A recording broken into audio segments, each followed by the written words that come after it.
Yeah! Word to Red Alert, we here to do work. It's yours truly, Slang Hugh.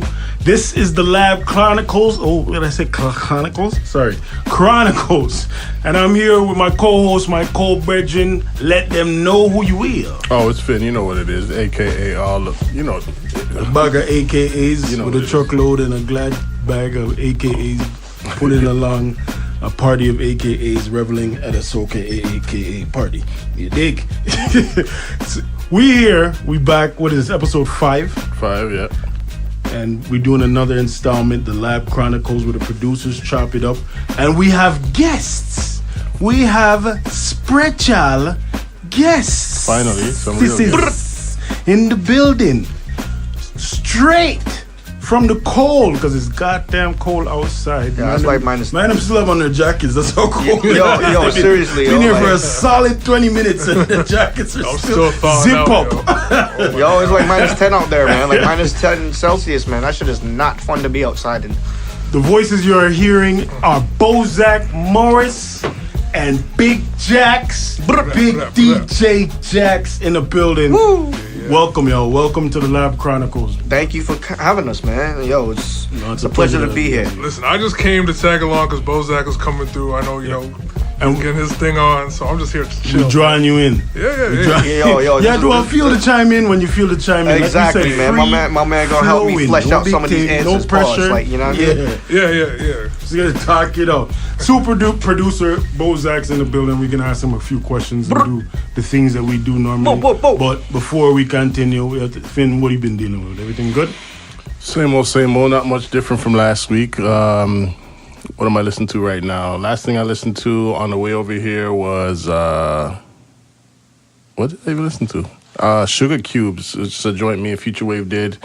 You know, I was getting some references for the head crack that he just dropped with Rome Street, so I was kind of testing out the mixes before they dropped that on whenever they dropped that Friday, I guess. You know what I mean? What you guys been listening to? Oh yeah. That's what our question. What you been listening to lately? Jax, you go ahead. What's the last thing you listened to? The last thing that I listened to the new 2 Chainz album today. How you feeling it? There's some cuts on there. I like the joint with Ninth Wonder. And there's just I need to like listen to it and like really sit with it. That was our first time listening? Yeah, I listened to that. I listened to the Solange album and JPEG Mafia. JPEG. I never heard of them. Where are they from? I don't even know. Bozack put me on the JPEG Mafia. Yeah, I think it's a dude. I don't think it's a them. I think it's just a one guy. Yeah. And he's doing this thing, man. Like he's out there. He's touring, man. Like if you went like he's like an artist that I think like Anthony Fantano would listen to. The Needle Drop, like he's like one of them dude. Like he makes kind of like that kind of. Give me an Odd Future kind of vibe. Okay. Personally. Okay. Yeah. What is he like? Rapper? He's a rapper. Yeah. JPEG Mafia. I'm gonna check it out. Check out all three of them. A little alternative-ish, like you know what I mean. It's just like but it's Earl Sweatshirt or not that far. Well, Earl Sweatshirt is kind of more rugged, I think.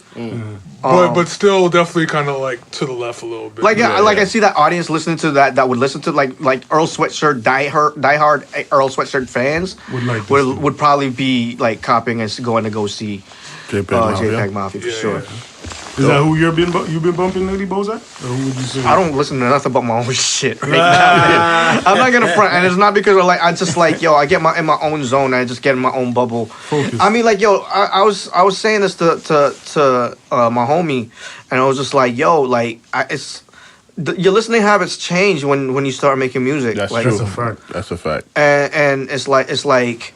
You just go out there and it's just like it's you just start hearing different things and now it's just like I just get in my own zone and try to express what I'm feeling inside. You more listen to other people for inspiration for your own shit. Basically. Yeah, exactly. You know, and I really feel bad about it because it's like because I want to check people's shit out, but I'm also the type of dude where it's just like if I'm gonna go listen to it, I'd rather listen to it organically.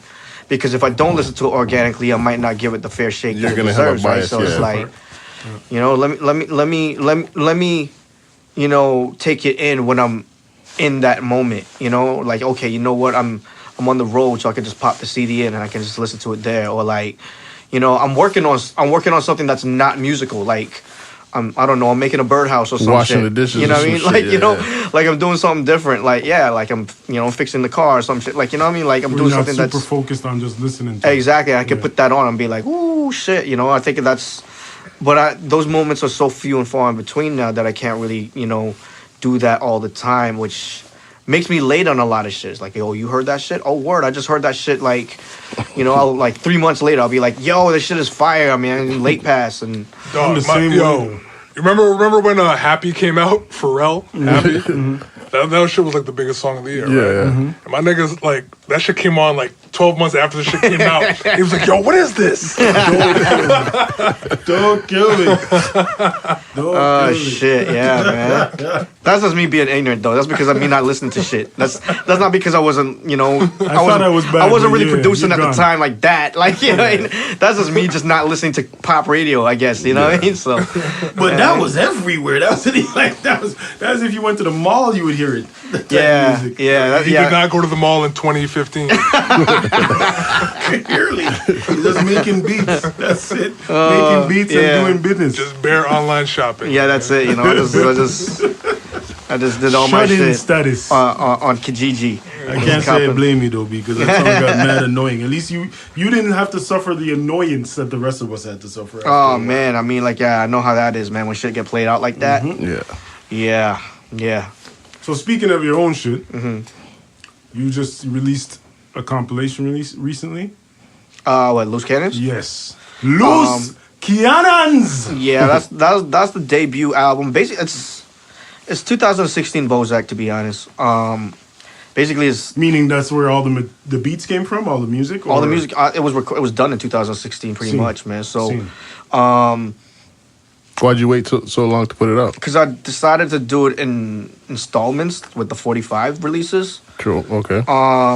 So when I did Loose Cannons 1, Loose Cannons 2 wasn't quite finished yet. I was waiting for something from Mayhem. Like I was waiting for something like it wasn't done yet. So I was like, you know what? I didn't want to wait any longer Yeah, I to know drop those ones. something. So I dropped Loose Cannons. So I decided to break it up into 345s. Yeah, so I ended up dropping Never Change and Mac 90 on a 45, and I guess it kind of worked out because it came out right at the time where Griselda was on the up, and like, you know, through that, you know, because they were on the up, you know, that became a real sought after item, and it kind of helped when I did it. On looking back at it though, I mean, like, if I could drop everything all at once, which is what the initial plan was, I probably would have done that instead. Just because, I mean, like, you don't want to spread things out, and, you know, eventually people lose interest because you're spreading things out so far. I like, you know, it's 2000 and I dropped that in 2018. The first record came out in 2016, so I dropped it over 2 years. You know what I mean? I mean, like, you know, if in hindsight, what I would have done is just dropped it all together, and so that everybody that was fucking with the first record would be still listening to all the other records as well. But it didn't work out that way, and I just didn't know any better. So it was a learning experience. Live and learn. But I mean, like, at the same time, it's just like, you know, it is what it is. Like, you know, I mean, like, you know, the body of work speaks for itself, in my personal opinion. So it's like, you know, whether it's 2016 Bozack, it still sounds fresh to me. So I mean, like, shouts out to everybody that's been supporting it. You already know what it is, yo. So, No, it's a dope project. Thank you, man. I appreciate it's that, a man. Dope project. What was it like? How'd you link with Black Milk? I just hit them up. I hit up the manager. So it's funny how that worked. I never spoke to Black Milk in my life. So how it really worked was like, yo, I'm looking for features. So no, you know what? I was on Bandcamp. And you know, in the comment section, when you buy, like, I bought like one of his songs, like, you know, an MP3 of his songs, like $1 or something like that, all right? Yeah. In the comment section, I was looking for features. So Rosalinda, I think that's how you pronounce her name, who was managing him at the time. She might still be managing him. I just don't know. But I mean, like, you know, she ended up paying me back and hit me off with a number for a full song, and I was like, okay, cool, you know, let's get it, you know. So basically, I sent a batch of beats to him. He picked one, but at that moment, that beat was already taken. Seen. And I didn't want to step on any toes. So Can you tell us by whom? so people can It visualize. was okay. What It was been? on. It was on hold for Fabulous. Scene. So, and thing is though, like he never. I don't know if he recorded to it or if he didn't, or if it just didn't make it. At the end of the day, we never end up doing anything with it, unfortunately. Well, Fabulous didn't. You know, you just didn't want two people having the same beat just in case they both fuck with it. Yeah, well, I mean, like, thing is though, it's Fabulous, right? Yeah, so it's Yeah, like, you do want to hold out a little bit. so it's like exactly right. So it's like, you know, it's not like, you know, it might not go through, but I mean, like, it's such I guess like a high profile enough artist for you to hold out on. You know, it's Definitely okay. worth the risk. Yeah, take You a know, chance. so I mean, like, I thought it was a good look. I mean, like, when I made that particular beat, Fab was the guy that I had in mind for it. So it was kind of crazy how that happened. Unfortunately, like, you know, I don't even know if Fab even heard it. You know, so, you know, at the end of the day, it's like, it is what it is. Like, you know, you wait a couple years, nothing happens. You know, you put that beat back up on the market and you move forward. That's just what happens. But unfortunately, because it's like, okay, you know what? That's what happened. So he went back to the batch and picked another beat, which ended up being The Darkness, right? Mm-hmm. And that's what happened, man. He recorded to it, and he recorded it pretty quickly, man. I think it was very prompt service on his behalf. So it was a good look, and, like, you know, we banged it out. Unfortunately, like I said, I've never spoke to Black Milk in my life. I wouldn't be surprised if he doesn't even remember making that song. But That's how it happened, and I think the record stands. It's a dope ass record. So, dope. and it worked out, and he was professional about it. I was professional about it, and the end result is right there. So that is right there. So that's one of your better business stories when linking with an artist. What's one of your bad ones, if you care to share? No names necessary. We could protect the innocent. And the Or the guilty. No, I don't think there's anything really bad. I don't, and also I don't want to throw anyone under the bus. Right. I mean, there's certain things. I mean, like, You don't have to say names. No, I don't want to say it. I don't want to talk about it because it's like, you know, certain things happen and certain things, you know, get kind of like pushed under the rug. But it doesn't necessarily mean that they're bad at business. It's just is what it is, right? Like, you know. So yeah, you know, I don't think there's anything I really need to say on that on the bad side of things, business wise. Okay. Definitely nothing controversial enough. No hot takes, nothing like that. So I mean, like, you know, I like, you know, you're not giving us our clickbait. I know exactly, right? Like, you know what he said. Yo, you see what Bozack said about you? For the clickbait, fam. Yeah, nah. I mean, like, definitely not, man. Nothing to talk about, nothing to write home about, nothing to be complaining about, nothing to be like, yo, fuck that guy about. Like, you know, there's none of that shit. So it's like, luckily, I've never been in a situation like that, you know? But I know a lot of people that have, you know? And I hear horror stories all the time. Yeah, definitely. Especially once you get, like, you know, you start dealing with, like, really industry type of dudes. In the street, you said, or industry? Industry. Uh-huh. You know what I mean? Like, those guys that's like, yo, I got this. Like, they make all these promises and try to hype things up and then never end up panning out. Yeah. Because I hear about horror stories like that all the time. And Yeah. luckily, I haven't had too many of them. That goes from the lowest level to the highest level. You know, I believe. You always get that. So I mean, like, yeah, nothing. There's no, like, yo, any negative shit that happened. Mm-hmm. It was nothing so negative that I feel like I need to, like, put it in my own hands and say some shit. Like, you know, I mean, like, I'll say, like, you know, I'll have my grievances and I'll talk to my mans like Jack's right here, you know, about it. But I will never be like, yo, it's never so serious where it's just like, yo, feel like going public with it. Right. You know, I mean, like, you know, which is the best way to be. It is the best. I'm not saying that I'm above it. That's the best business practice for yourself. Yeah, that's true. But it's like, yo, I'm not saying I'm above it though. Like, you know what I mean? If my man, like, I really feel shysted by somebody, I'll let it be known. You know, it's not a big deal. You just haven't had anything where I just haven't had anything like that. And also, like, you know, I stay, like, you know, I keep things at a certain distance that I feel comfortable at. You know, I'm the type of dude where it's just like, okay, you know what, you know, so-and-so over here, I have business opportunities. I have 1, 2, 3 business opportunities over here. And it's like, you know what, I know I'll stick with the one that's the short shot instead of trying to get all three.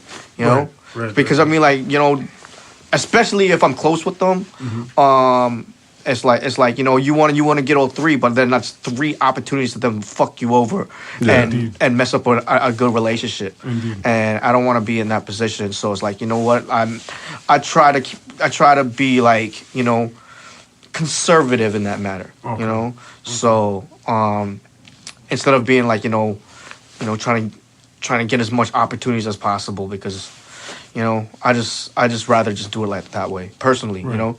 So obviously, you know, some people like, you know, Jax, you know, I mean, like, that's my brother right here. So it's like, this is my right hand man. We've known each other since 1995, you know, 1996, you know. So it's like, you know, obviously, you know, I don't have to worry about if shit goes wrong.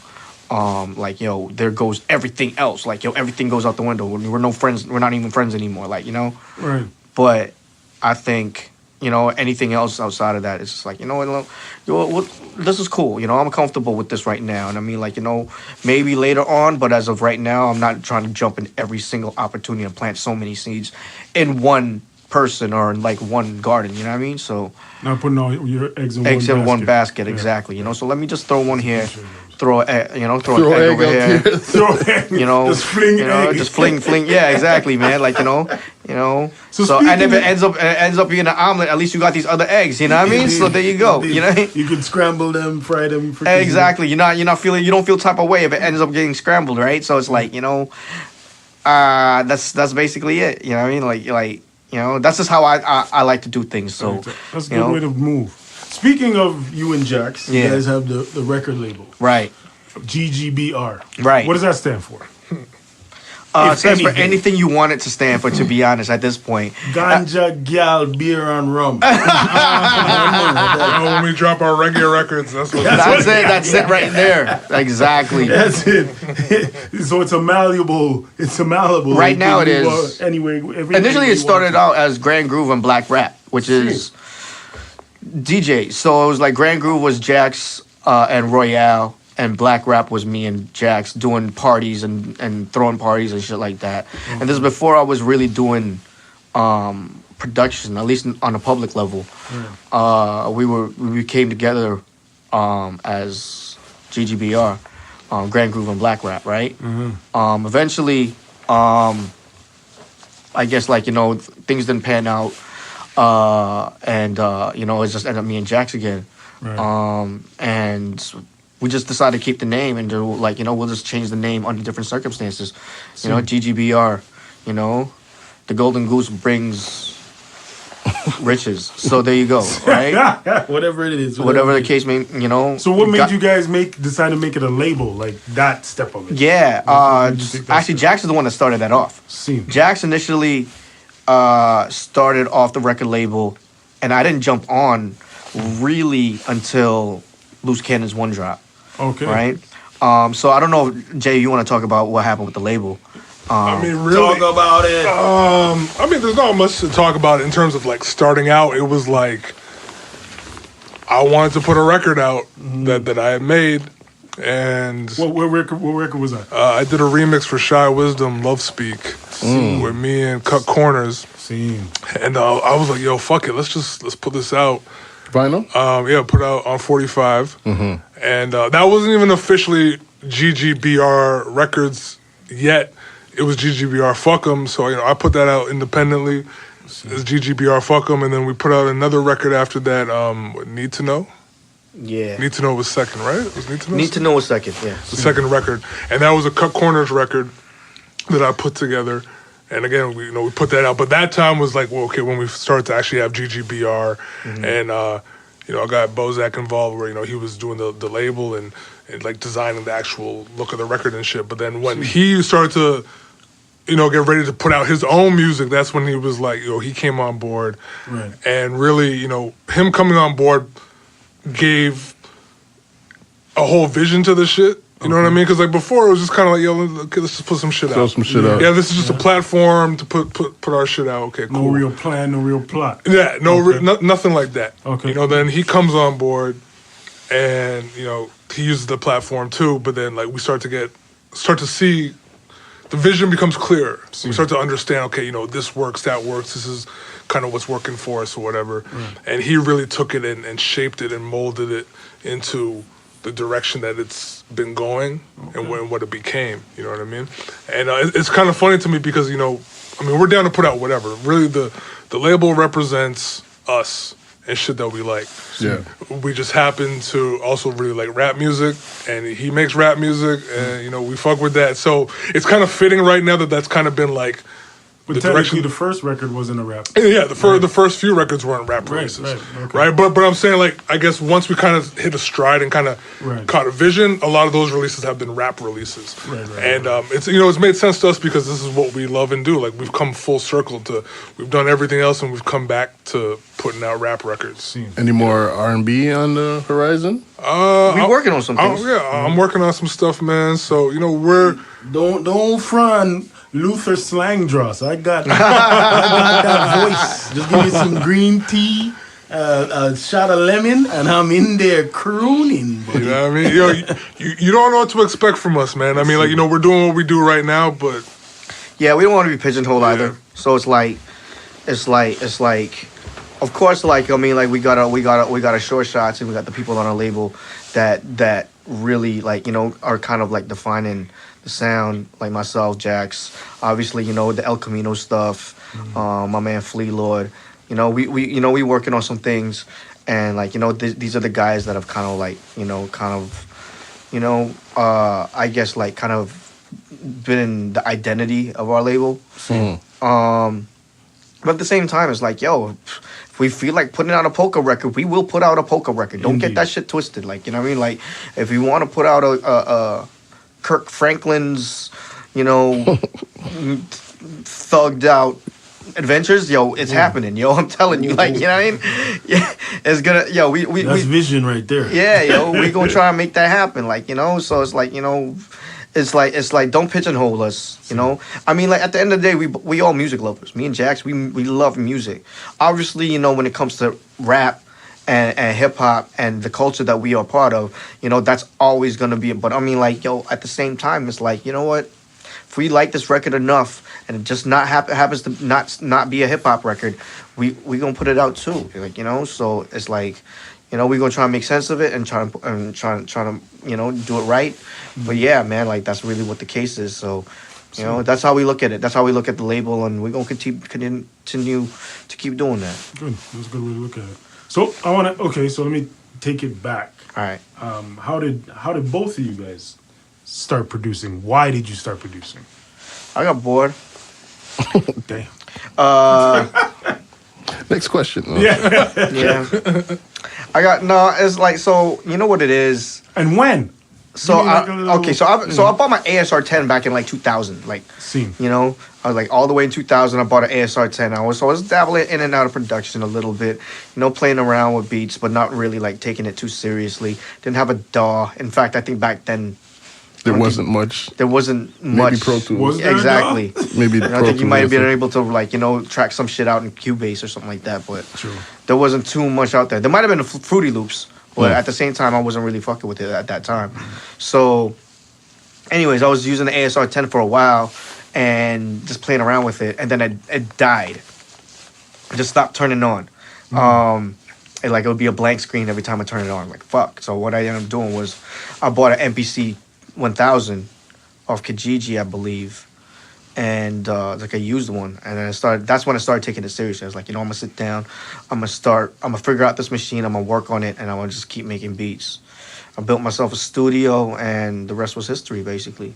And this is all early 2000? This was eventually 2012 when it died. Okay. So, another thing is, I was doing like party promotions and shit like that, and, like, you know, hosting parties. That's pretty much where I know you guys. Yeah, exactly, right? Yeah. So we'd throw parties, we'd do hosting, DJing, and stuff like that. Eventually, I got more and more. I guess, like, you know, like, I just wasn't feeling the music that became popular in the clubs. It was a chore, just like, I'd go into the club, I'd run this party, and the best part of that party was me counting the money at the night. And that's when I realized that this was really not for me anymore. Same. Because it's like, if I don't really enjoy what I'm doing, then, I can't see myself doing this for very much longer. So Yeah, it doesn't seem like it's about the money for you. yeah, I Jax, definitely. I don't know, it's about the money for you? Of course, son. Something about the paper, baby. What you talking about, dog? No, I mean, it is and it's not, right? Like, Yeah. I mean, that's why I'm saying it's so fitting that we've been able to come back and do this rap shit, you know what I mean? But, like, I mean, we've done so much other shit, but at the end of the day, listen, I mean, we just came from our radio show that we've been doing for 20 years. 20 years! Just about 20 years not getting paid to do, right? So if anyone ever questions, if we're doing this for the money or for the love or whatever, like, all the shit comes from a labor of love, man. Like, we would be doing this shit I gotta let still. off 2 blanks for that. Bang, know what I mean? bang. That's heavy. 20 years. We would still be doing shit if we weren't getting paid to do the shit that we do, because this is what we love to do, See. right? That's a fact. Yeah, so that's basically what it was. And then it's always like, you know what? Things have always had a passion for beats. Seen. I mean, like, if I wasn't making beats, I was paying attention to what other people were doing with the beats. I was finding the samples. I was digging for the samples. I was digging for samples that hasn't been touched yet, just waiting for it to get touched. Like, I was doing all of that shit. Before you started making them yourself? Before I was seriously Before you took started it making serious. beats. Yeah. That's heavy. So basically what I would do is, like, I would find the sample and I would, like, backwards engineer my favorite shit. Seen. So it's like, oh shit, like, okay, so this is how Alchemist did this, and I would backwards engineer it and kind of like, okay, now it all makes sense. And then from that point on, like, I would, like, use what I learned there and try to make my own beat out of that. Heavy. That's probably the easiest way. And then from that point on, you just come up with your own styles, your own signatures, your own things that you end up doing, shit that you end up, kind of coming up on your own, and that becomes your style, right? So who would you say influences your sound or your style? I get it from a lot of different places. The easiest answer is obviously, like, the legends. Yeah, indeed. So the easiest answers are obviously, you talk about Alchemist, you talk about Dilla, you talk about Preem, you talk about Madlib, you talk about Pete Rock, Jake One, Seen. like yo, the list is endless. Indeed. DITC, Beat Nuts. I mean, like, yo, Endless and continuous. 'cause yeah, it's still exactly, happening, man. right? Like, you name it. Like, like, the list keeps growing. I mean, like, to this day, like, I'll hear something that, like, Sadu Gold did or Future Wave. Seen. Like, the list just keeps going. Finn, like, he'll do some shit that I was like, wow, like, oh, that's some hard shit right there. You know what I mean? So it's like, it's the list always keeps growing. So I mean, like, I don't look at, I try to look at things, how things make me feel. Right. Yep. So it's not even like a genre thing where it's like, okay, the hip hop producers are the guy it's like, whenever someone makes something that makes you feel something, Yeah. that's what inspires me. Yeah. So it could be like John Carpenter, making the Halloween soundtrack. You know what I mean? Yeah. Or it could be like, it could be like Ennio Morricone, or like, like, it could be anybody that makes you something. I was like, oh shit, you hear that? Yeah. That sounds like danger right there. That's artist heart. If it moves you, then you feel it. You're into it. And then that's the type of shit that I gravitate towards. Sure. So, and and like all those guys, all the hip hop producers that I mentioned prior to that, they all do that. They all make me feel something. They ain't just Definitely. going out there. It's like, yo, let's make a hip hop beat. Yeah, Exactly. Making music. They're out there. They're trying to make a feeling. And that's, like, that's the best shit ever, yo. Yep. Indeed. Yeah. You know what? We're gonna take it out of the serious part and get into some fun things, since we're All just right. talking about the legends. All right. We're gonna do a segment that we like to do on the Lab Chronicles called the Top 5. Okay. Top five. So this week we're gonna do Finn. Which top 5 we're gonna do again? Top 5 Canadian producers. Let's stretch it out a little bit further. We say Toronto producers, but top 5 Canadian producers. So basically, we ain't talk about fucking Saskatchewan and shit. Hey, you never know. There might be somebody. Don't sleep on Saskatchewan. I'm playing Saskatchewan. I'm playing. Kill him in the comments, baby. I was like, yo, man, what you say about Saskatchewan, man? Listen, yo, I was just out there. There's mad Africans out there. They're gonna kill me and shit. I know, man. You're like, yo, don't fuck around. Pull up on you. Pull up. Shout out to the West Coast. Yeah, definitely is some. Yeah, we just came back from Vancouver too, so shouts out to Vancouver. Yes, we should get into that right after this. But anyway, top 5 Canadian producers. So basically, what we do, we just do shot for shot. Don't take the list too seriously. You know what I mean? Mm-hmm. The disclaimer is it can change tomorrow. It probably will. Right now, all my top 5 lists have changed within since we talked about it. Exactly. Yeah. So I'll go first. All right. I'm gonna take the easy route. Oh, this teeth. And I gotta throw Boy Wonder out there. Okay. Yeah, I actually thought you were gonna say somebody else. But okay. I mean, he's definitely one of the most successful, if not the most successful Canadian producer. Hip hop producers, for sure. Producer. Definitely hip Yeah. hop. Or urban, air quotes. Absolutely. So I mean, like, you know, you definitely gotta throw him in the mix. For sure.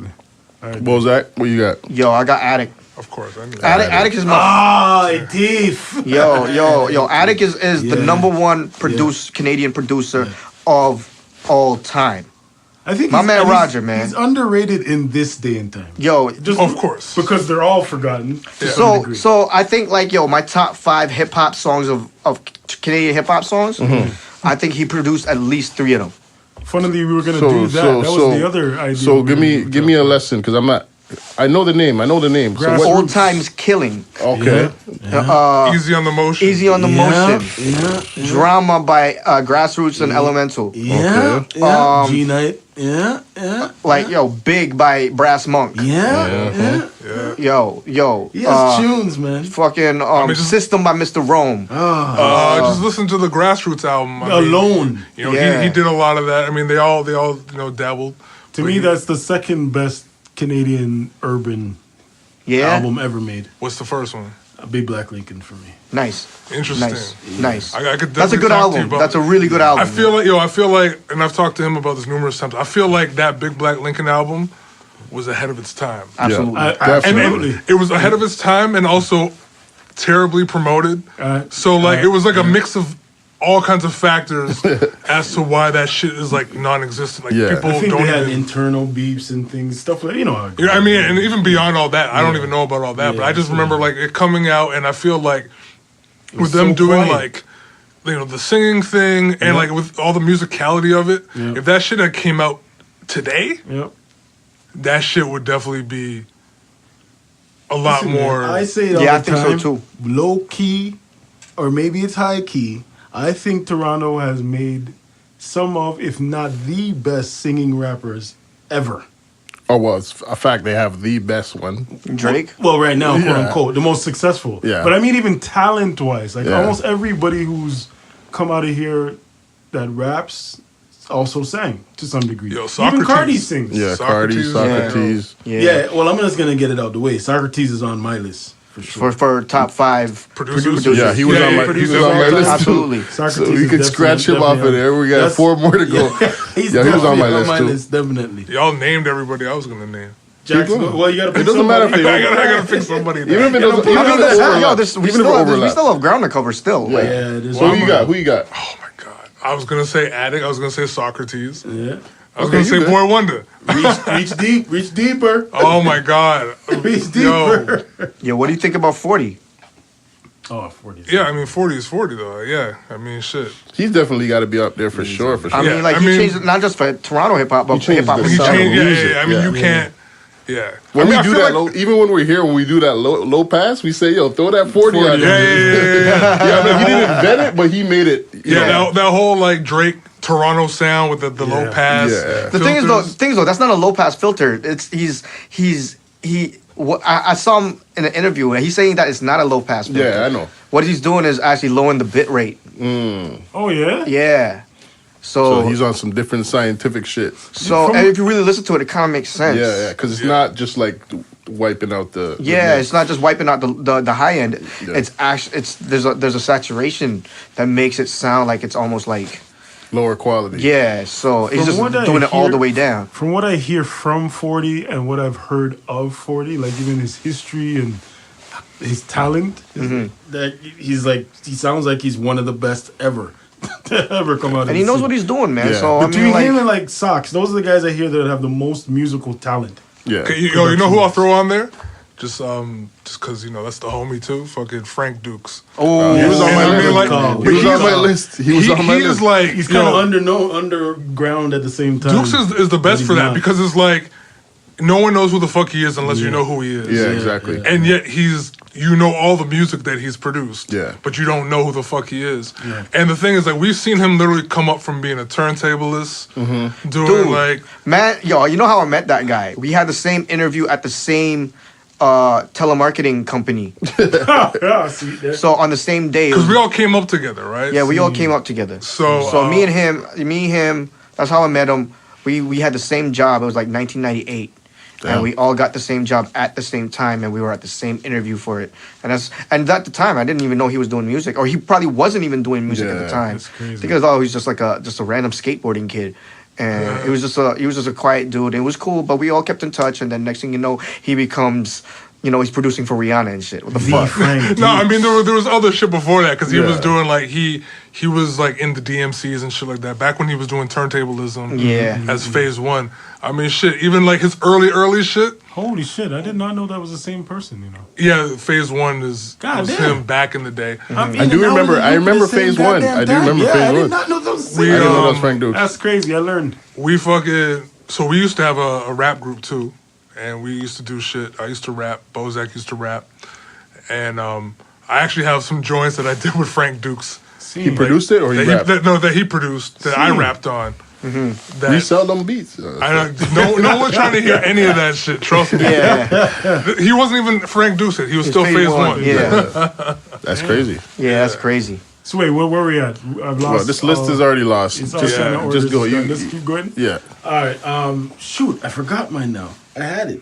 Oh man, it slipped me. Hold on, give me a second.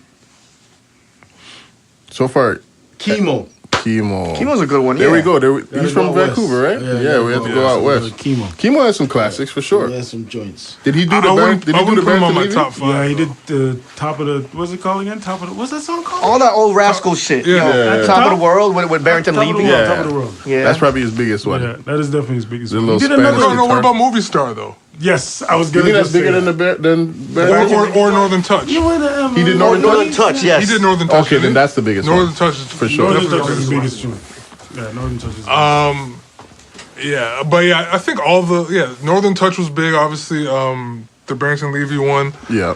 I think Movie Star was probably did well for them too. Yeah, I'm guessing. those are- they But I were- mean, I love like Really Living, Blind with the Science. really. He did all of those. If he did all those, He did, yeah, Pretty much he was. all of Rascal. He did Productions, pretty much. all that early Rascal shit. Yeah. I'm pretty sure. I think only when Red One went solo did he get other production. Yeah, but all the early shit, I'm pretty sure Me Chemo too. produced most of it, I'm pretty sure. and all that shit is classic. In my that's crazy. opinion. Yeah. Yeah, shout out to Chemo. So I'll go with. He's actually started around the same time as Boy Wonder and still very active. T minus. Yeah, Oh, yeah, he's yeah, on yeah. those too. And right now he's getting the shine with J. Cole right now. Yeah, he did the new record, right? He did a new one, and he's the only other producer other than J. Cole on his last album, which is saying a lot because J. Cole doesn't really reach out to producers. Or he What's hasn't. the biggest T Minus records? I'm on one. He did. He did I'm on one. He did some Swimming Pools. He did Ludacris, How Low. Oh yeah, shit. Yeah. He did. He did Swimming Pools too, right? Yeah, he did Kendrick? Swimming Pools. He did a couple. Yeah, T minus. He did a couple. I think he did a couple of Kendrick joints. Other than Swimming Pools. He did Moment for Life. Oh yeah. He did the new J. Cole record. Yeah, he did the new Yeah, J. yeah. Cole. He did the Kevin's Heart off the KOD. Yeah. So he's definitely. I mean, he's definitely one of the bigger He joints. did Blem. That's one of my Oh favorites. yo, I fucking love Blem. Yeah. And that's like so completely different from all the records that were named. Almost every song you named is different Yeah. from the other one. That's Yeah. crazy. But I feel that's a Toronto thing. It is. Though. He did the motto too, right? Yeah, he did the model, which sounds Did he like do the a Motto? yeah, Oh, he shit. did. Which sounds like didn't a know Bay record. Yeah, I didn't even know that. Okay, I guess if we're gonna name new people, did you have like Wonder Girl on there at all?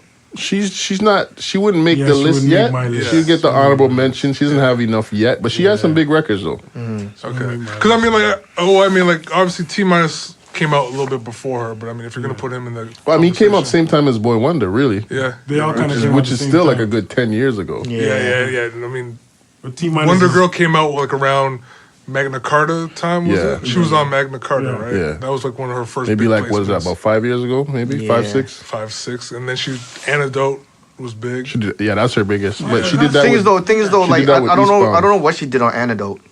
Her and co-production, Eastbound right? co-produced it. So between those two, that's the whole beat. I don't know who did what from what, but that's So I think it's Antidote, and I don't think she did much. I don't know if she did anything, to be honest. maybe not. Maybe she overseed it because she had the name and he kind of, Yeah. So because I mean, someone did a.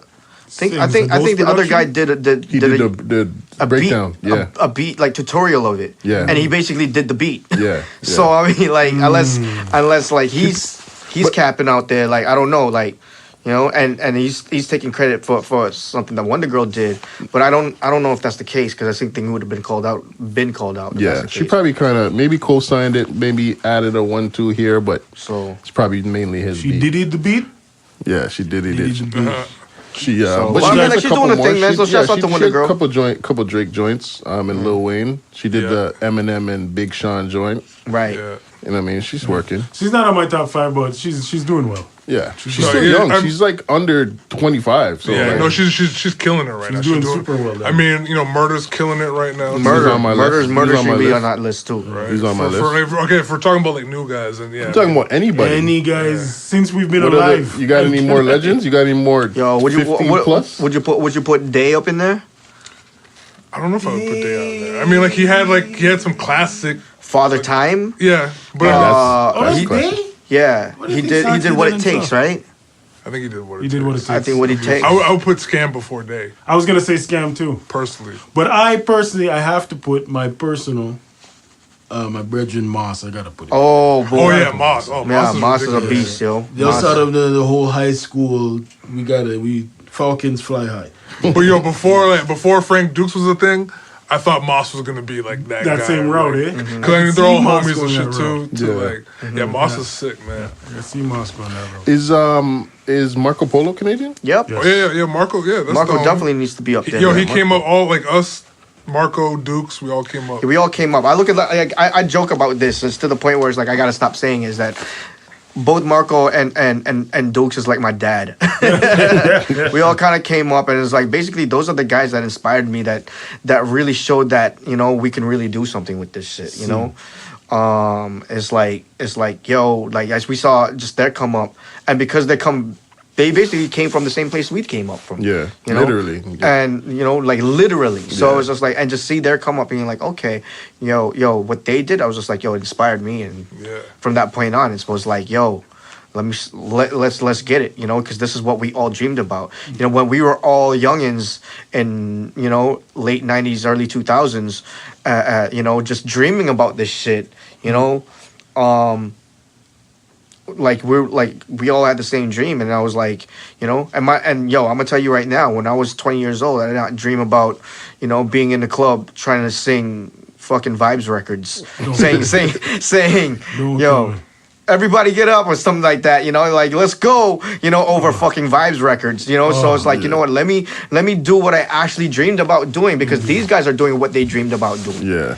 So I was like, okay, Steel, cool. sharpen steel. Yeah, exactly. Nice. So it's like, salute to those guys. I can never say anything bad about those guys, dope. because, those guys basically paved the way for me. So And seeing what Marco's doing too, just like him going out to, we knew him when he was about to move out to Brooklyn, and he went Yeah. out there. And, yeah, 20 years later, like seeing where he's at, what he's been able to do for himself, staying true to himself and what he believes in, what he's about, and making a career out of that. There's not many guys in that lane who are doing that either. Yeah. You know what I Exactly. mean? So Be like, able to jump out the window like that and just go back then when it wasn't even. and to still be here and be relevant and Yeah. be touring and putting Yeah. out music.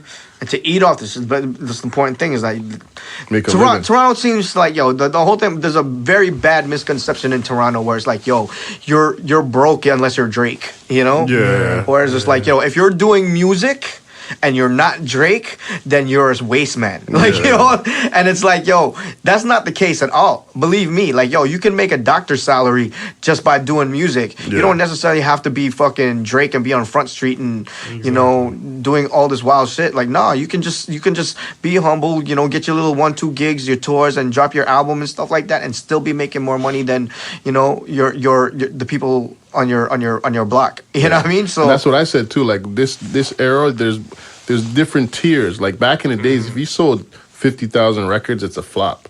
But now, if you could sell 50,000 or even less, if you could sell 1,000 records and make 50 grand a year, that's still a decent salary to. Man, that's one record too. So I mean, like, yo, that's the whole shit. Is like in this game, especially now that we have leverage because of the internet. Yeah. And because of sites like Bandcamp and Spotify, and you know that kind of like, you know, puts the artist in control. Mm-hmm.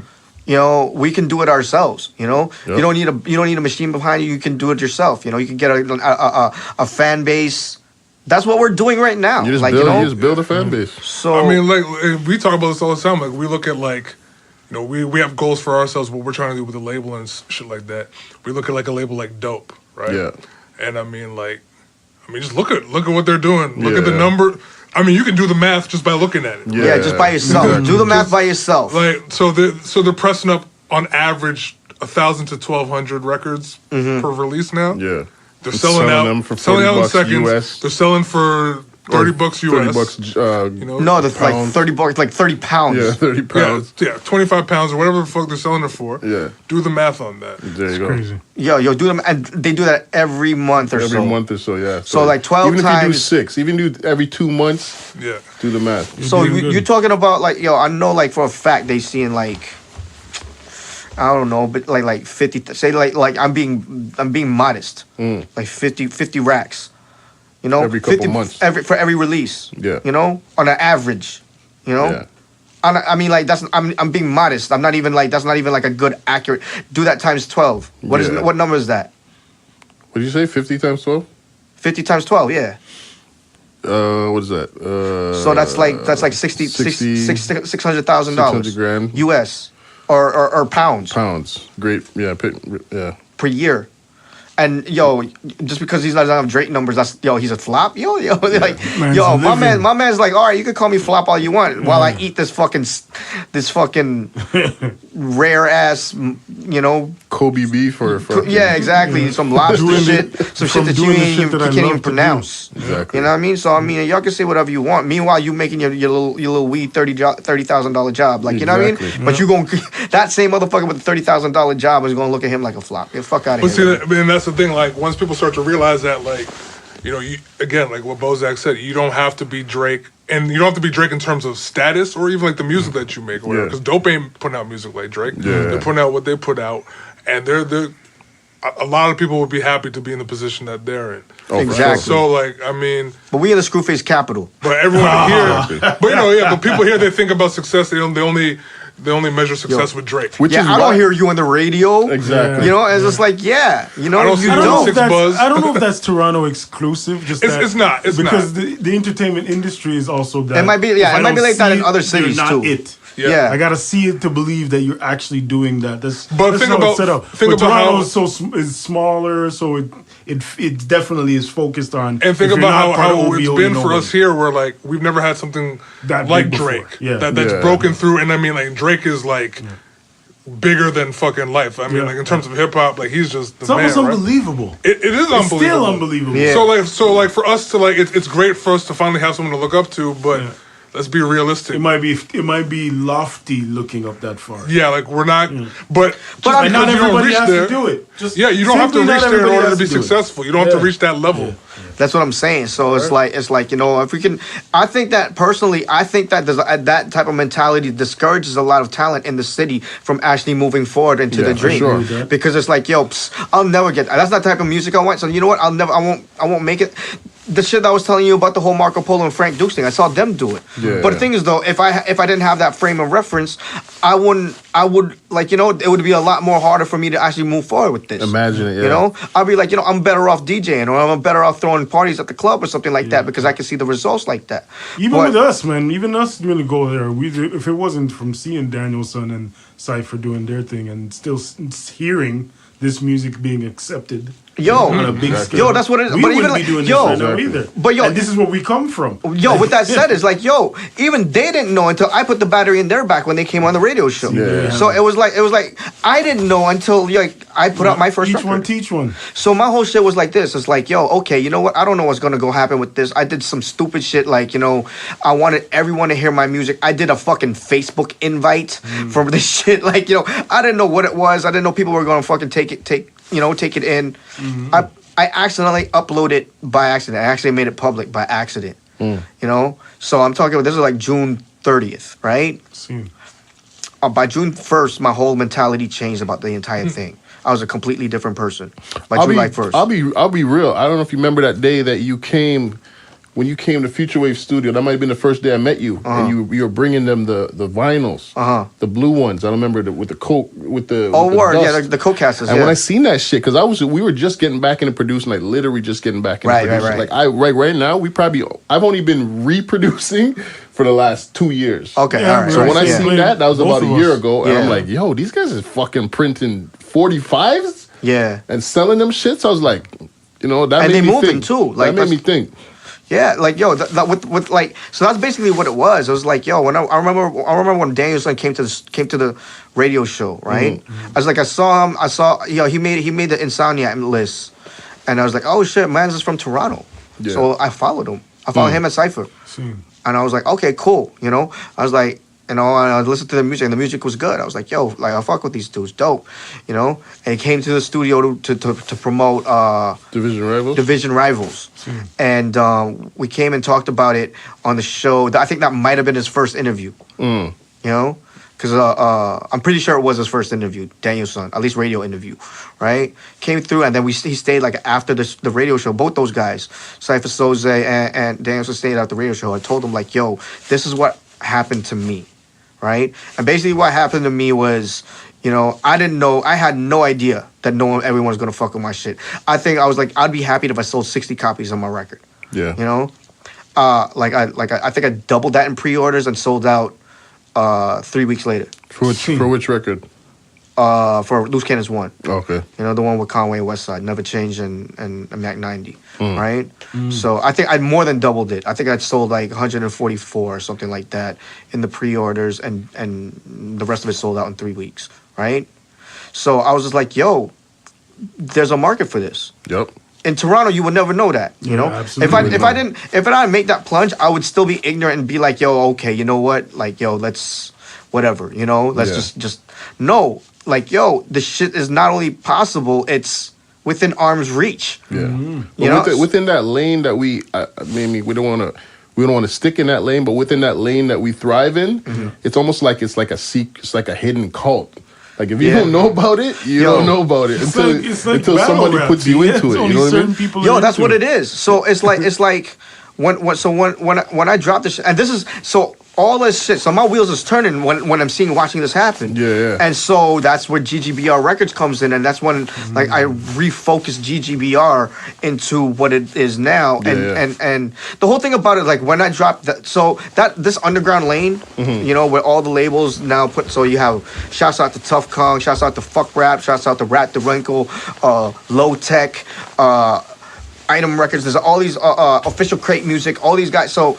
This didn't exist before. I know. I know. I watched it with so my own eyes. How long? When is this all? This is 2016.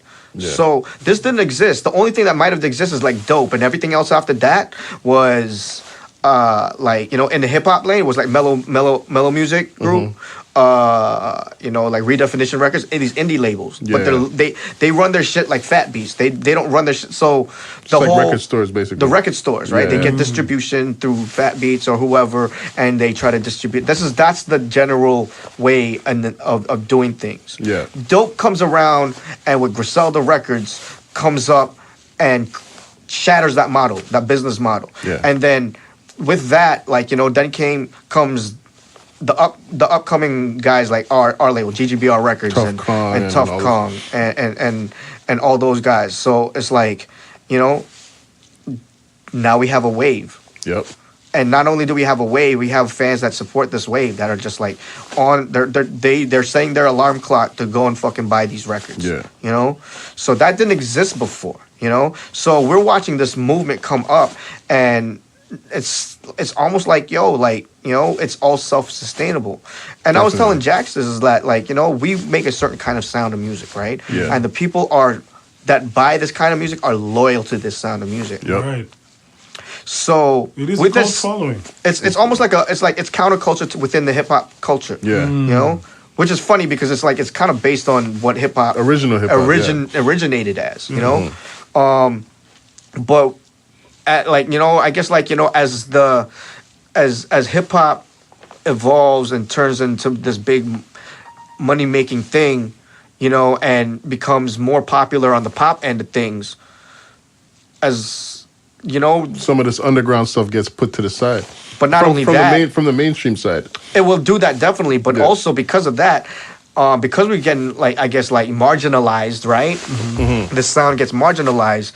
More people are willing to, that don't fuck with the pop sound, are gonna support it that much more because of it. So, yo, you know, like, you know, if they want to preserve it, they want to preserve it. But now it's something like it's like threatened, right? So it's like, you know what? Because of that, I'm gonna go hard for this shit. You know. So you know, when Bad Baby puts out another record, you know what I mean? You know, everybody's is gonna work up our base and be like, fuck that shit. You know, I'm gonna go buy the Danielson record. Yeah. You know, and so it's funny how that shit works out that way, because it's like, you know what, cool. You know what, Bad Baby, put that record out, man, because it's like, you know, the more that you put that record out, we're gonna put out 2 times those records. You know, and you know, we're gonna expand our base and empower ourselves because of that. It just puts the battery in the back. You know what I mean? So. You know, with that said, it's like, yo, we got something. You know we got something. For sure. What I also find kind of amazing is that, like, I would expect, because we're still around, so, like, our age group is still around. Yeah. So us buying these records wouldn't be surprising. Yeah. But the youth buying these records, the under 30s that are still, and they're going back and they're going to listen to Follow the Leader, and they're listening to Fear of a Black Planet just to see where hip hop came from. Like, we were speaking about this one time, Finn. We were kind of forced as kids to listen to our parents' music. Yeah, because we didn't have a choice. There was no laptop. There's no on-demand music at all. Yeah. Other than what we buy in the house. Yeah. So we're forced to, like, if we want to watch a Ice Cube video, we got to sit through Nirvana. You know, Yeah. So all that shit's getting soaked in just by... Just cause we had no other choice. So now you can just reach out and just like, okay, if I want to see that, I can just go see it. Go watch it right now. I don't have to sift and wait through any of the other shit. So for a millennial to choose to listen to the music that we grew up on, I find that amazing. It amazes me. It doesn't fully surprise me though. At the same time, the shit is ill. Of course, you better listen to that shit. It's classic. But you know what? There's always gonna be those 1 or 2 people that, like, came up either, like, from sibling influence or parents or just general curiosity, right? You know what I mean? Like, you know, you see the mainstream shit, sure, but there's still a lot of people, a lot of young people, and I see it a lot because of, like, my brand and what I do as a DJ.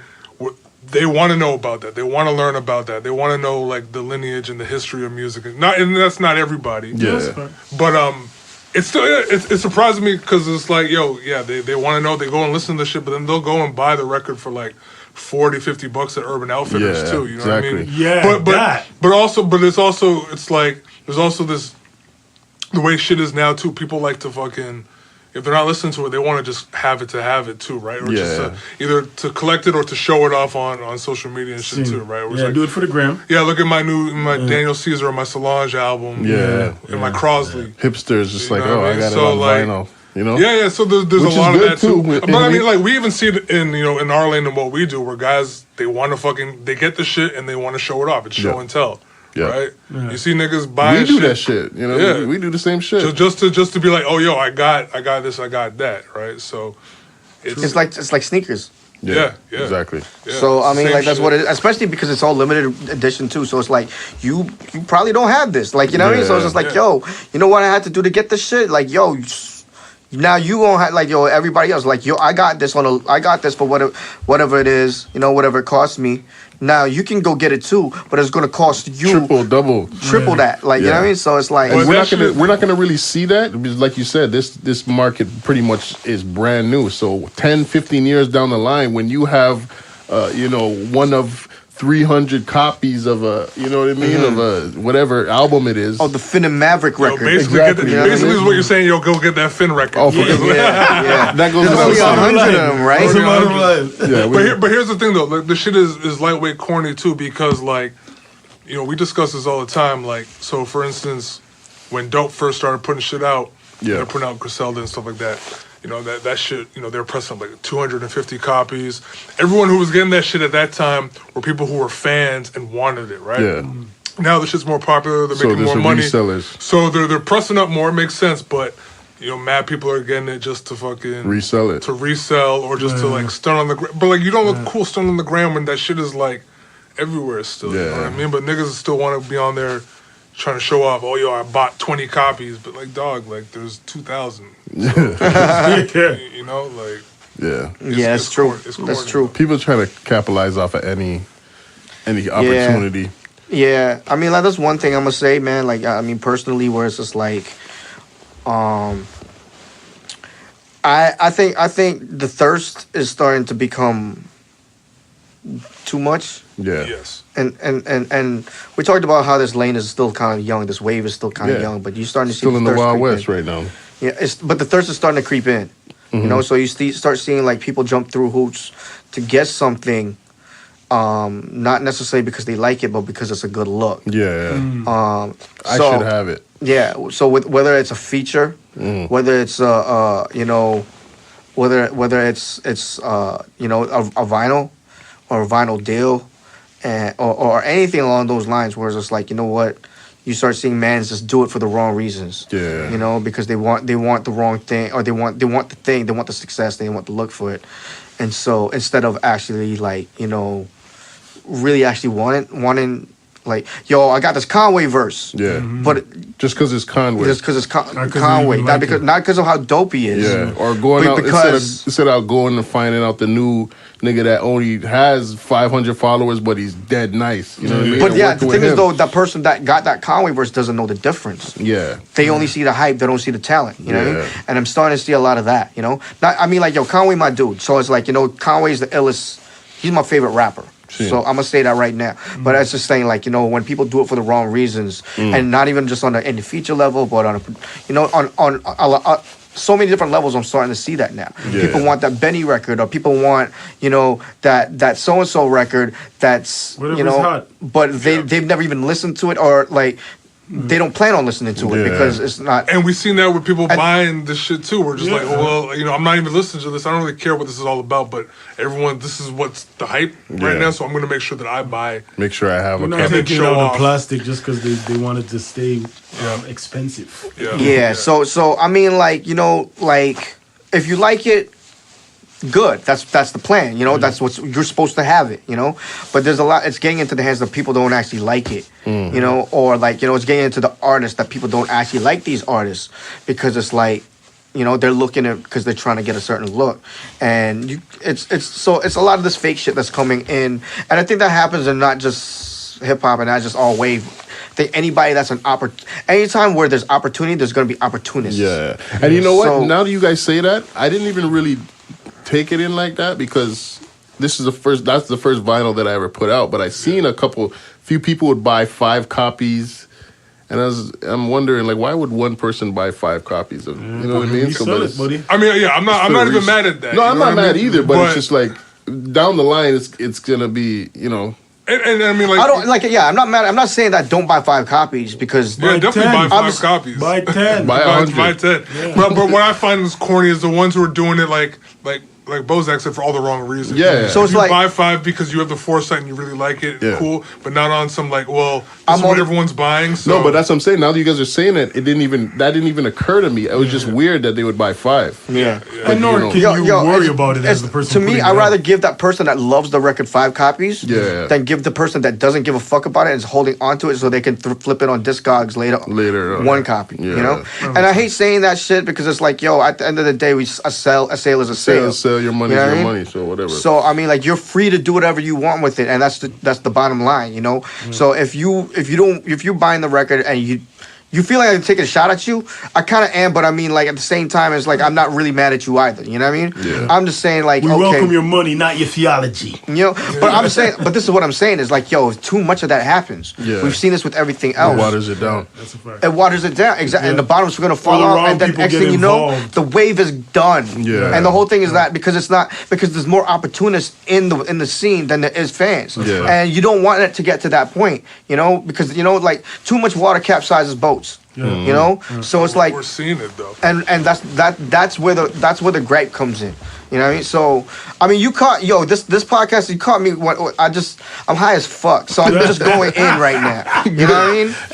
That's perfect. So you caught me at a time where I don't have a filter on myself. You know, so I'm watching myself right now where I'm just like kind of like cock blocking sales probably right now. Real good, shit man. though. At the end of the day, like, you got to be smart about this shit. Where it's just like, you know what, like, you know, I get it, yo. You want to buy it, you want to buy that shit, but just make sure that you're doing it for the right reasons. That's all, man. You know, so you're not an opportunist. You're not out here trying to, like, you know, come up. You're doing it because you like it. You know, you're doing, you know, make sure your shit is genuine.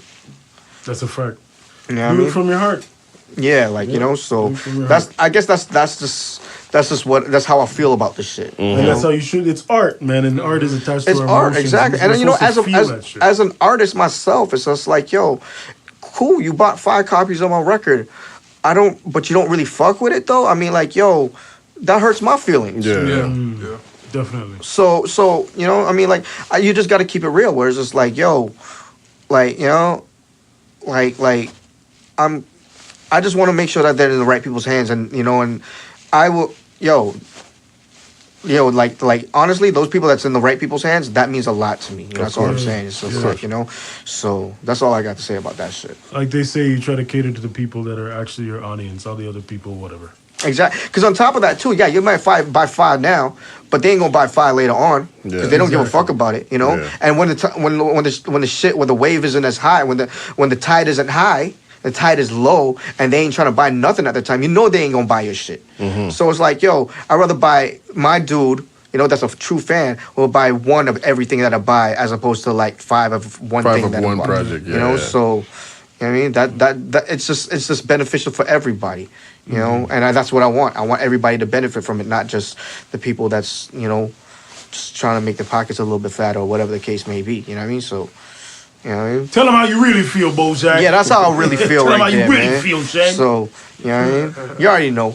All right, well, okay, we're gonna close it out. That was a good way to close it out. I mean, like, my New Year's resolution. I mean, not even a New Year's, because I was just something that I just wanted to do was not to partake in like complaining or like this outrage culture that's going on right now. Yeah. So I apologize if I did it right there. That's outrage, bro. though, man. Bro, you feel put like enough spitting time, you're allowed facts, to though. complain. Yeah, so it's like, you know, when people just get complaining about shit and just get really like, yo, fuck this shit and like fuck that guy and bun these dudes, and I'm like, I'm not saying any of that shit, but I'm just saying, like, you know, let's just all do it for the right reasons. Let's all do the right thing. That's it, you know? And the thing about it is you're not just complaining, you're doing something about it. So it's not even actually a complaint. Right. Not even It's an complaint, yeah. observation. It is observation. Yeah. It's facts, and you know we're here to do something about it. Yeah, you're involved. You're not the guy just saying, get off my lawn and your lawn looks like shit. But before we go out, I'm gonna ask you a couple of producer nerd questions. Yeah, do it. So what DAW do you use? I use Pro Tools, so I track everything out in Pro Tools. Okay. So I do my mixing in Pro Tools, but all my beat making is all in the 1000. Okay. And what's your MPC BPM of choice? Sorry, the what? BPM of choice. Usually it's about between 70 and 84. That's a wide 70 range. and 84. Well, that's Yeah, what that's I mean, where I'm like- at too, actually. Exactly. Yeah, that so I don't. range. I really aim for depending on the sample. So it usually gets from 70 between 70 to 84. I did something really slow the other day. It was like 50 something, 55. You know. So, but for the most part, it's the comfort level is around 70 to 84. Yeah. Jax, you know? what are you using? Man, first of all, I'm not even a producer. You know, At all? You just Technique 1200. I mean, like, it's funny because we're having this conversation We had earlier. this conversation like earlier this About evening. how I'm not really a DJ because I'm trash. And, yeah, I'm not. Honestly, like I dabble with production. I've done shit. Okay, I've done a okay. bunch of remixes. You know, it wasn't Obviously, crazy. done the shit that I put out and whatever. But I ain't. I'm not gonna go on record saying, well, I'm next up after Bozack because my production game is crazy. I fuck with it. I dabble, but when you have the nerdy production questions, What do you Bozack. dabble with? Yeah, let's hear Yeah, honestly, man, my shit's mad simple, man. Like, I'll be like, so like, the shit that I do with cut corners, for instance, like, I might, I'll find the samples, I'll find some shit, I'll loop it up, or I'll chop some shit up, do like the little chops, and then I'll send it over to him, bounce it over to him, and he'll fucll like, Okay. He'll flip it in like Serato sample, yeah, or like Ableton. Ableton and shit, and then Okay. He'll add some So extra. you're the digger. You're the And designated like digger. But also, at the same time, like, I mean, I'm still like, I'm still hands on with everything. Yeah. Like, a lot of the ideas, are usually, ideas that I come with and shit. And like, I've been like writing a lot of shit. Okay. So like, even if I'm not necessarily, doing the whole production shit in terms of the beats and shit, You're ready. I'll be finding the samples, I'll be, flipping it, and then I'll be writing to it. Dope. So I've been, Dope. doing all that shit, man. Bozack, what's the production room like, or the studio like? Is it you lighting candles, you burning incense? You gotta spray this special Sometimes, well, Febreze? not lighting incense and shit, or like it's actually very small. So if I light incense, I'm pretty sure the entire thing's gonna set on fire. Oh, so, no, okay. so it's probably like maybe like a quarter of this room. It's basically like I got my workstation, which is my computer. I got my MPC. I got 2 turntables. I got a MIDI keyboard. So the MIDI keyboard is attached to a Slim Fatty, which is a Moog. I got a microKORG in there. What else I got in there? I got some Yorkville speakers. And what's the vibes like? What is you smoke? Usually I keep the regular lights on, but if I'm really just trying to zone out and vibe out, I'll put on the LED lights on and change the colors on it. But I mean, like, really, that's glow not. sticks going. Nah, none of that. Nah. No, but you smoked though. Before. Oh, sticks. Oh, I thought you meant. No, I'm playing. He's talking about glow sticks, but I'm talking about Glow sticks. He was asking if you like, You smoke before you go in there. or whatever. Oh yeah. I got the vaporizer. I can't smoke inside. So, but I got the vaporizer, and that definitely plays a role. I'll session out, and I'll put it down, and it's like I'll just sit there and I'll just listen to records. Yeah. How does this make me feel? And I'll listen to like watching me make beats is probably boring as fuck. Yeah. Like think you don't that's want to for watch. everybody, Like yeah. I'm like I wish I can, and I probably can do a rhythm roulette. But if you were to watch me make a beat, like how I would be comfortable making a beat, it'd be a lot of, like the first hour and a half would probably me doing nothing. It's me going through records, listening to shit, and listening throughout the entire. Like I listen to the entire The whole record. record, Oh yeah. Yeah. Nah, I'm terrible for that. I don't look for samples. So it's like so it's better for me to do like the times where I look for samples, I make the worst beats ever. The times that I actually listen to the record front to back, and it's like, ooh, you know what? I definitely can use that. Is the time that I make the best shit ever. I know what I'm gonna do at that point. I'm not gonna lie, that technology made me lazy in that sense. Because when I had to go to Salvation Army and pay $20 for 20 records, I'll listen to them shits 50 times because I didn't want to go back and go get more. Like, you know what I mean? Now that we have all these vinyls at our disposal, we drive and all that shit. Like, So that's the whole thing, though. It's like I don't sample anything off of but vinyl. Yeah, I know that. I know that.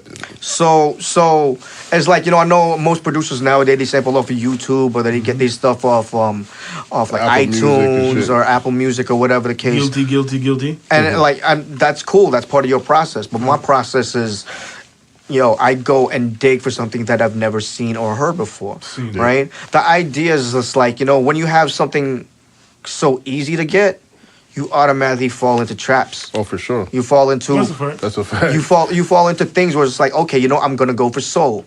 What are you gonna search? You're gonna search for a soul artist, Yeah. and then you go into the wormhole of soul Yeah. artists, and then you find something there. Yeah. Like I want to get something that I never expected to ever find You ever. weren't looking for it. So Interesting. and that's the way I do it. And on top of that, like I said, it's less about genre. It's more about how it makes you feel. Yeah. And so I'm definitely not pigeonholed to a genre though when I sample. Yeah. No, me neither. Yeah. So that's how I work. I personally work. But I mean, like, I don't. Some of my favorite producers probably take everything off of YouTube, and that's fine with me too. So I mean, like, I was talking, like, I had this conversation with Future Wave about the shit, and like how he digs is that he'll find it on Apple, or like, he'll get it. He'll find maybe he'll come across it on YouTube, and then he goes finds a nice high quality version, Yeah. and then on Apple or whatever the case is, and grab it there. And that's cool. And what I end up doing is, like, if there's a sample that I like, I'll sample the whole song in. I'll take the entire part and chop the parts that I like, because there might be a part that I like on the 1 minute mark, and there's another part that I like on the 8 minute mark. Yeah. And so I'll take that part, and then later on, when I'm ready to like expand and create the entire beat, as opposed to just like the loop, the entire beat. Yeah. Like, it's for a different section of the beat. I'll find someplace else and grab it there. I'll do that when I'm doing vinyl. I'll definitely do that. I'll take all the pieces at once. Yeah. Instead of having to go back and say, okay, now I need a. Because the whole thing about it is like, if you go back to it and you didn't sample that part, Yeah. and like you don't remember the speed You're in a that different, you recorded it state in. of mind too. Right? Yeah. All of that. Also, like, the levels might be different. Like, Yeah. you might have sampled it on, like, your volume level might be different. So, I Yeah. mean, like, then you have to, fuck it, just do everything the all whole at thing. once and get everything from that part, and then, like, go on from there, Yeah. So, I mean, I don't want to tell too many of my tricks and, Nah, keep it and in all the of that, bag. but that's definitely just some advice for people out there that's trying to get their beat on. You know what it is, so, All right, see. yeah. Last question for you. All right. What artists would you like to work with? That I haven't that yet, you I guess. haven't yet. Thing is, though, I want to work with Trippie Redd. Seen. Uh, That was like- out of the bag. Yeah, that's definitely. I want to work with like people that would push me. Yeah, yeah. So obviously, I would love to work with Rock Marciano and MF Doom, and like the guys that are like the kings of my lane. Right. Yeah. Like guys like that. But I also want to work with like some of these new guys. Some of these guys that like what's his name again? What's his name again, man? Shit. Where's he from? Where from? Fuck's his name again? I can't remember. Not YB and Namir. What's his NB? Oh, Corday. Corday. Yeah, that's Oh yeah, it. Corday's dope. Yeah, Corday's fire. He's hard as fuck. Have I heard it? I think I have, but I'm not too sure. He raps. He's got seen. bars. Yeah, Yeah, he can he rap. raps. He's dope. Seen. He's young and he's nice. He has bars. check it out. I like him a lot. The thing is, a lot of these young guys can rap, man. If Yeah. they It's a want different. to. not It's to. a different. No, but it's just a different way of having bars. Yes. It's not Nas, but it's still bars. But it's you still know? bar. Because Yeah. Trippie Redd, if there's gonna be mad niggas who hear Bozack and be like, yo, Trippie Redd, or just look at Trippie Redd and be like, yo, what the fuck? Trippie Redd can rap. Yeah. Yeah. Rap. And they're dope with the melodies though. Yo. Like, they have Oh, yeah, that yeah. over the straight lyricist. Yes. You know, Yo. for sure. Yo, if X was still alive, I'd want to work with X. Yeah. Um, He's super talented. Yeah, like so I mean, like obviously, I mean, like the regular answer is that. But to be honest, like I want to work with dudes that I can hear shit that I would never expect over my shit. Yeah. Guys always like, okay, I hear it, what, let me see what I can do with it, and they would do something that I would never expect it to hear on my beat. That's and those guys, I would turn to those guys to provide that. You know, Drake, I would fucking hell yeah, man. Yo, Drake, holler at me, yo. Why wouldn't you? Me You know too. what I'm saying? Like, you know, I would like to, and like, you know, to hear him just do whatever he does on something that I do, Yeah. it would be pretty unique. I think it would be sound really cool, you know? I'd actually really love to hear Drake on a bunch of boom bap-ish type beats. Like, You know? for a whole project. Like, you know, or I'd even love some of to my hear weirdo shit, like, you know, like the shit that like has no drums on it, or like, you know, like some of the stuff that's just like, just dark and just like the shit that I've been making right now is just like these days. It's like I don't even know if motherfuckers can rap on it. To be honest, man. Like, I got a few of those, man. You know? I got tons of those, but those are for the beat tapes. Those Yeah. are on the beat I take tapes. it where the I might rhythm have to do takes you. like I put this out there on my Twitter, and I was just like, yo, I might have to do an instrumental album with the shit I've been making these days, because they're not for people to rap on. But if you are an artist and you hear it, if you can rap on it and you hear something that you can imagine, like, you know, you would create something kind of crazy though. Like, Plus, you you'd be know? surprised, man. We all had that experience where somebody picks a beat that we would never think Yeah. they were gonna pick. Yeah, there's a lot of that. and they kill it. And they end up killing it. Yeah. Yeah. So I got this joint with Camino, and you know, obviously, like, you know, this is a secret, but I mean, like, you know, y'all hear it here first. I Breaking mean, news. I got a joint with Camino that he raps on some one of my weirdo beats. I'm gonna call it weirdo beats. And like, yo, let's just put it this way: this is the most bugged out shit you'll ever hear. Like, you know, coming from us. You know what I'm saying? Yeah. So I'm gonna just leave it at that, man. Same. This shit is so You different. heard it here first. Yeah. Bugged out weirdo shit. That's what the album's called. The GGBR On GGBRrecords.com. You know, go there and buy that bugged out weirdo shit. Yeah. Well, we ain't gonna hold you much any longer, Bozack. We're gonna keep it moving and just wrap it up. But before we go, we have a segment this week in producer history. I'm only gonna give 1 point. I got a bag of them, but I'm only gonna give one. It's probably the most important. This week in 1989, De La Soul released their classic album, Oh, man. 3 Feet High and Rising, which was fully produced by Prince Paul with such legendary singles as Me, Myself, and I, and the original Buddy. Not the Buddy that everybody knows, Pause. but the other Buddy. Pause again. You don't forget I Know, man. That was a banger, too. I know was The whole on that. album was a The banger. whole album is a Say No banger. Go, It's a Plug Tune In. classic. The album actually is partly or mostly responsible for changing the way people sample. Absolutely. And a bunch of Absolutely. samplers in the Absolutely. room. So, go, if you haven't heard that, youngin, go pick that up. Go buy the physical. Go Don't buy stream their it. whole catalog. Because you're not gonna get no money off Yeah, of I it. know this is gonna start a Go buy whole the next physical. conversation, but greatest group of all time, De La Soul. They're not even my favorite group. They're definitely up But there. I think if they're definitely not up the there. greatest Why? group, Okay, they're, but they're I'll the rap- most consistent. I'll take it there, but why? Is that why for consistency reasons? Yeah. They never fell off. I mean, it's been 3 Yeah, decades. that's true. They spanned over 3 decades. That is You true. know, every album, everything they put out has been tight. It's You know not, what I yeah, mean? they don't have a bad album. This is true. I think maybe the last one. Anonymous is their bad album, but Okay. But I mean, They like, got one bad album. Yeah. like, because everyone else that you might compare them to is probably inactive now. So like, if Yeah. you say Tribe, Gangstar, Outkast, Even Wu-Tang has it. even Wu, Wu-Tang. like, Yeah. you know, Only Yo, the Roots Public you might be able Enemy. to give them. Might give the Roots. yeah, the But the Roots. Roots quality. But they- is But the not- Roots, not as- not as Roots has consistent. several bad albums. Right, Yeah. the quality is not as high. Yeah. But yeah, De La is just like, I don't think there's a group that's been more consistent than them. Like, All right, wait, okay. We're gonna say that top 5 for the next time you guys yeah, I come know, back. I know, Top I know. 5 hip hop I know. group of and, all yo, time. and I'm not even like they're not even my favorite group. Yeah, but I hear can- you. I can actually admit kind of that. agree with that. I do actually really do agree with that. I would probably put them at the top based on the criteria you just laid down. I agree. I got no argument with that. But yo, you saying we're wrapping it up like a sub? Let's do it. This has been the Lab Chronicles. Yours truly, Slang Hugh, along with my co-host Cole Bredrin. Finn, what it is, a.k.a. Father Finn, a.k.a. Dr. Melody, a.k.a. I'm forgetting all my a.k.a.s. I get a new nickname every week. This is episode 5. We had Spread Child guests in the building. You can check them out at 105.5 The Plug, right? The Plug. Every Monday. What's the time on that? 8 to 10. 8 to 10 PM. every Monday, 105.5 The Plug. Mr. Bozack Yeah, Morris. where can they find you guys? Yeah, you guys. So at Bozack Morris on Twitter, at Bozackula on Instagram, GGBRrecords.com, BozackMorris.com, SoundCloud, Bozack Morris, Google me. Yeah, it's all up there, man. So go check that out, man. Big Jacks, where they finding you at, bro?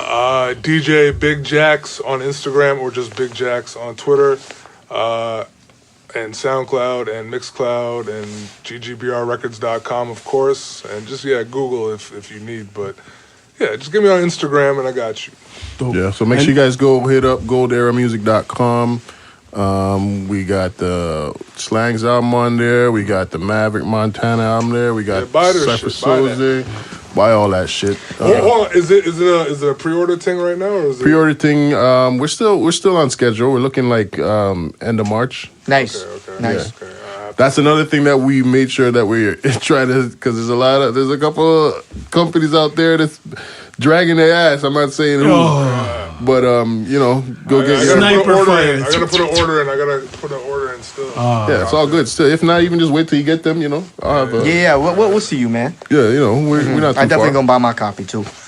Yeah, man. So go check out GGBR, get all their projects. What's the newest project you guys got? The newest project is the Flea Lord. There's only like 30 left. No more gold ones, eh? So gold ones sold out. Shout out to same Flea day. Lord. I did a joint with Flea Lord. It's not out yet, but Woo! Flea shout out Lord, to Flea Lord, that's my dude, man. Shouts out to Flea Lord, man. Yo, he's got some heat. He's dope. His new record's coming out very soon on GGBR Records. Dope. El Camino's new record's coming out on GGBR Records. Don't eat the fruit. Don't Eat the Fruit. We got another couple ones down the line. There's some new Bozack stuff. Hey, hold on, sorry. Bonus interview question. Yeah. How did you hook up with Griselda? Oh, I just hit them up. This is That's always the answer. That's man. 2015. People ask me the same shit. See, in it's not no secret 2015. sauce. Yeah, 2015. I was just like, yo, I heard their music, and Closed mouths don't get fed. I hit them up, like, and But you did it at the right time. I did it Yeah. very early. I did it very You early. didn't just hit I listened to the music and I was like, yo, I believe in this. That's Yeah. it. I thought this was dope. And it's like, you know what? Let me just hit them up. I didn't know that they were going to go blow up like they did. Yeah. I hit them up just because I thought that shit was dope. I was like, we can make some, let me send you some shit. And then the rest is history, man. Listen, man, every producer that I hear that's doing anything worth their weight is saying, find that artist that's coming up. Yeah. Yeah. And Don't work wait with till them they on don't wait their till they way up. pop. Don't wait till you know who they are. Because then it's too late. Yeah, when course. when your homegirl shows you, your homegirl that barely listens to hip hop shows you that what she thinks is an unknown rapper, it's too late. Yeah. It's too late. Yeah. Before we leave, I gotta say though, shouts out to my man Jay Cyanide. We got a project coming out called Popular shouts to Mechanics. friend of the show. That is the next Bozack Morris project that should be out next. So be on the lookout for that. Honorary Canadian. What's the name of that again? Popular Mechanics. So that should be out soon as well. So be on the lookout for that. The video for Sunday Morning and Capiche is out. Shouts out to Mercenary Productions on that one. And you can go and stream that all on Spotify and Apple Music and all that. Let me give my plug. Jay Cyanide and myself and DNA have a tune called Dirty Pen Game. Yeah, it's out. Go stream that. Go get that. And my album's out there. Content for Content or Content with Content. I don't even remember the name of it. And we looking to do more. Oh, shoot. Falcon Crest just dropped a single. Nice. Yes. We just dropped Shouts a out to single Falcon Crest. Shouts out to High Heat. that I produced, Lucky Charms.